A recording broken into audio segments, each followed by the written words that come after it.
Bonjour et merci de nous rejoindre pour les perspectives du jour.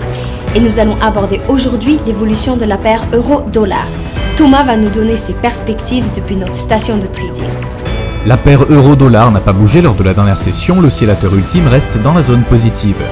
La paire dollarienne a évolué latéralement au cours de la dernière session, le MACD reste en territoire positif. Le Bitcoin a perdu 3,6% au cours de la dernière session, l'indicateur Highs-Lows est passé en zone neutre. Le prix de l'or est resté inchangé au cours de la dernière session, l'ATR reste en forte volatilité. Merci Thomas pour vos idées intéressantes de trading. Passons à l'actualité mondiale. La proposition d'infrastructure massive du président américain Joe Biden et la prochaine saison des bénéfices des entreprises pourraient offrir aux investisseurs un nouvel aperçu de la durabilité d'un rallye vers des sommets historiques.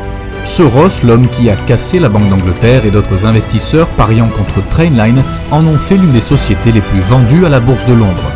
Pendant la pandémie de Covid-19, la Chine a été l'une des seules grandes économies à afficher une croissance et par conséquent Pékin est de plus en plus convaincu qu'elle est sur un pied d'égalité avec l'Occident. Merci Thomas. Passons maintenant aux événements économiques majeurs d'aujourd'hui. Le PMI des services de l'ISM pour les États-Unis sera publié à 14h GMT, le PMI des services de Markit pour les États-Unis à 13h45 GMT, le PMI composite de Markit pour les États-Unis à 13h45, le PMI des services de la Jibun Bank pour le Japon sera publié à minuit 30 GMT, les revenus du travail en espèces au Japon à 23h30 GMT et les dépenses globales des ménages au Japon. Nous espérons que vous avez apprécié nos perspectives du marché d'aujourd'hui. De la part de toute l'équipe, nous vous souhaitons une journée de trading productive. N'oubliez pas de nous rejoindre la prochaine fois pour toutes nos analyses des derniers événements et nouvelles sur les marchés financiers.